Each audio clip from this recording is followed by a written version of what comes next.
अगर गलत पति मिल जाए, गलत ससुराल वाले मिल जाए तो पत्नियों का भी जीना हराम हो जाता है। ऐसे में उनके लिए सबसे बड़ी प्रॉब्लम ये होती है कि वे छोटा मोटा सेटलमेंट करके जो उनको अमाउंट मिल रहा है वो वहाँ से ले करके निकल ले, या पर केस करके उनको सबक भी सिखाए और एक अच्छा अमाउंट भी ले और तब वहाँ से निकले। तो आज दोस्तों बात करते हैं इसी टॉपिक के बारे में कि एक पत्नी को कब केस लड़ना चाहिए और कब केस नहीं लड़ना चाहिए।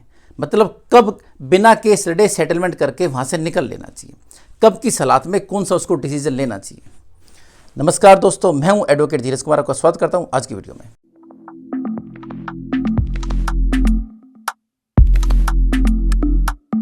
इस फैक्टर के पीछे 4 चीज़ें काम करती हैं।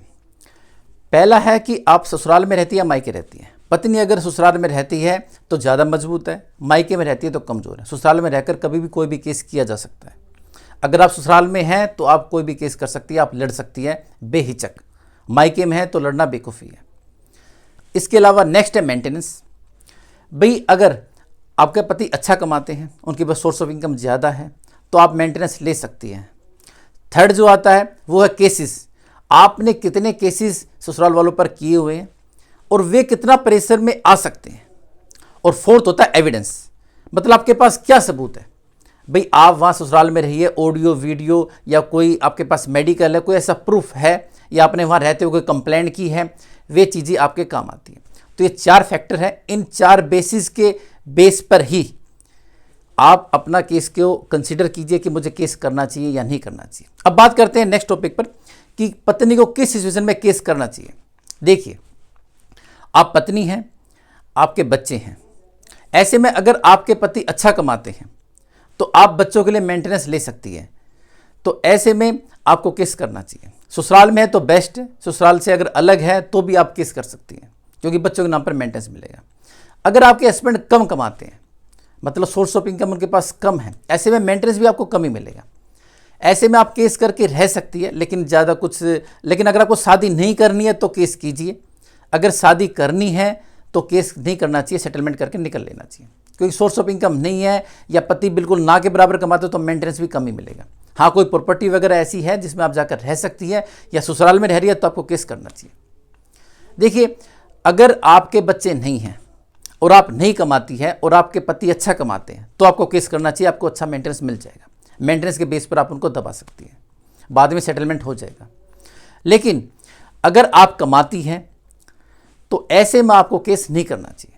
देखिए, वाइफ अगर ऑलरेडी पहले से कमा रही है, हस्बैंड भी कमा रहा है, तो ऐसे में मेंटेनेंस का केस करे या डोमेस्टिक वायलेंस का करे या फोन आइडेंटिटी का करे या कोई और भी सेक्शन में करे तो भी आप कुछ नहीं बिगाड़ पाएंगे। बाद में उनकी बेल हो जाती है, केस चलते रहते हैं। हरेसमेंट वाइफ का ही होता है। और सबसे बड़ी बात यह है कि एक औरत के लिए एक उम्र होती है प्रेगनेंसी की, आदमी के लिए नहीं है लेकिन उसके लिए। आजकल शादियां भी लेट हो रही है। तो ऐसे में अगर आपके बच्चे नहीं हैं और अगर आप केस में लड़ते हुए अगर अपना टाइम वेस्ट कर देगी तो फिर नेक्स्ट शादी कब होगी, नेक्स्ट बच्चे कब होंगे। तो इस बात को भी कंसिडर कीजिएगा।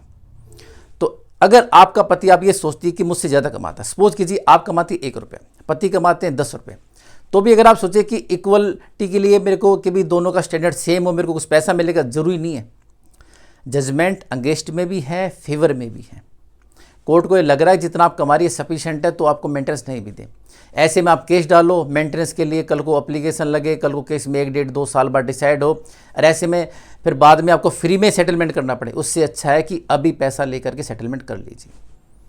वैसे जब भी डिस्प्यूट हो हस्बैंड वाइफ के बीच में, कोशिश कीजिए कि अगर कुछ अच्छा अमाउंट मिल रहा है, कुछ कम भी मिल रहा है तो सेटलमेंट करके अलग हो जाए, वो ज़्यादा अच्छा है।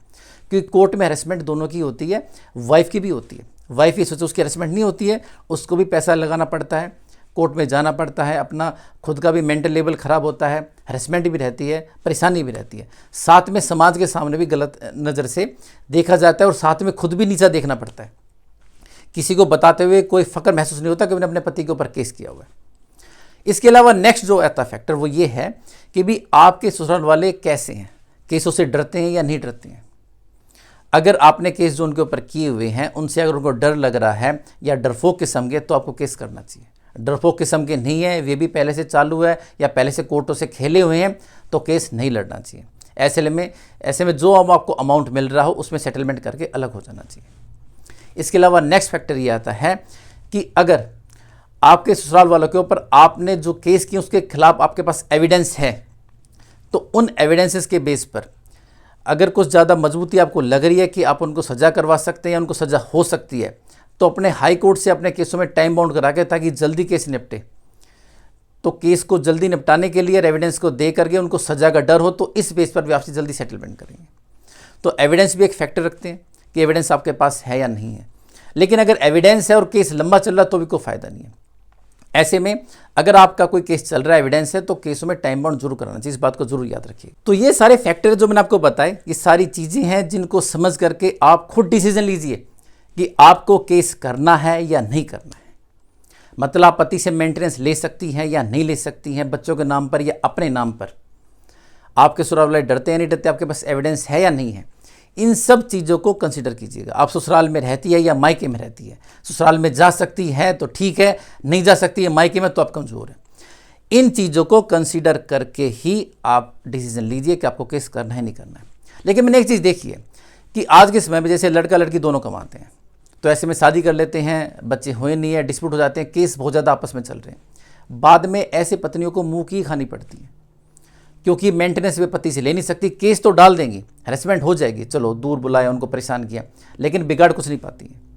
अब इसमें फैक्टर और भी आता है कि अगर आप पति से दूर हैं, मतलब दोनों के स्टेट ही अलग है, ऐसे में आपने केस किया, अब ये सोच रही है कि भी मैं हस्बैंड को दुखी कर दूंगी, परेशान कर दूंगी बुलाने में। तो अगर आप दिल्ली जैसे शहर में हैं तो यहाँ तो रिक्वायरमेंट होती है कि भी जो पति है उसको बुलाया जाए, उसको पेश होना ही पड़ेगा, तो हैरेसमेंट है। बाकी अगर आप किसी दूर स्टेट में हैं तो वहाँ पर जरूरी नहीं कि हस्बैंड को हर डेट पे बुलाया जाएगा, साल में एक बार आ गया काफ़ी है। ऐसे में आप हैरेसमेंट दे नहीं पाएंगे, उल्टा आपकी हैरेसमेंट हो जाएगी।